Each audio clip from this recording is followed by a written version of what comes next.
ইয়াত আমাক মিটিঙত বাধা দিবলৈ আহিছে। মই অনুৰোধ কৰিম যে তেওঁলোকৰ কোনো ধৰণৰ বাধাত আপোনালোকে কোনো ধৰণৰ প্ৰতিক্ৰিয়া নিদিব। প্ৰতিক্ৰিয়া দিব 2 তাৰিখে হাতৰ চিনত আপোনালোকে ভোট দি জিলা পৰিষদ আৰু আপোনালোকে আঞ্চলিক পঞ্চায়তত বিজয়ী কৰক।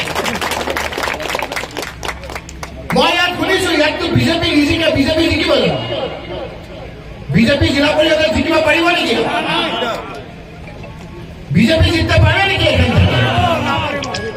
মিটিং কৰিবলৈ আহিছো, বিজেপিৰ মানুহসকলে আমাক মিটিং কৰাত বাধা দিছে।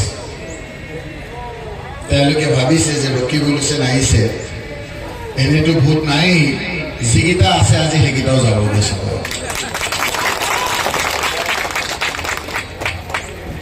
তেওঁলোকে কৈছে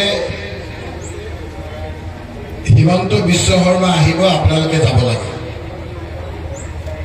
এইজন হিমন্ত বিশ্ব শৰ্মা যিজনে কৈছিল যে মিয়াৰ ভোট নালাগে, কৈছিল নে নাই?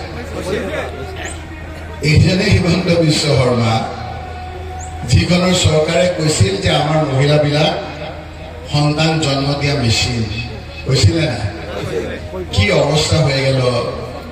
আজি মিয়ার কাছে আসিয়া কইতে লাগে যে আমাকে ভোট দেন, আমাকে ভোট দেন।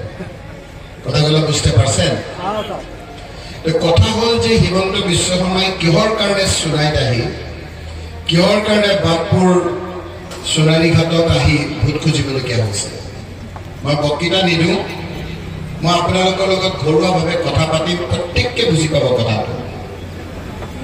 এই কাৰণে কৰিবলগীয়া হৈছে যে হিমন্ত বিশ্ব শৰ্মা আজি উজনি অসমত তেওঁক মানুহে বেয়া পাইছে, নামনি অসমত তেওঁক মানুহে বেয়া পাইছে, বঙালী হিন্দু মানুহ তেখেতক বেয়া পাইছে, পাহাৰ জিলাকেইখনত বেয়া পাইছে।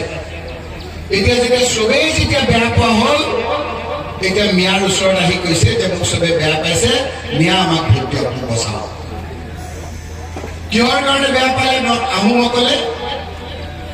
এই কাৰণে আহোমসকলে বেয়া পালে যে আহোমসকলৰ আগতে 15টা 16টা চিটত MLA জিকিব পাৰিছিল। ডিলিমিটেশ্যনৰ যোগেদি এনেকুৱা এটা অৱস্থা কৰিলে যে আহোম সম্প্ৰদায়ৰ এতিয়া মাত্ৰ কেইটামানে জিকিব পাৰিব, অন্য নোৱাৰে।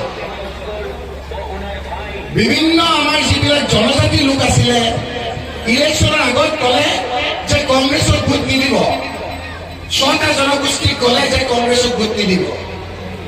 কিয় নিদিব?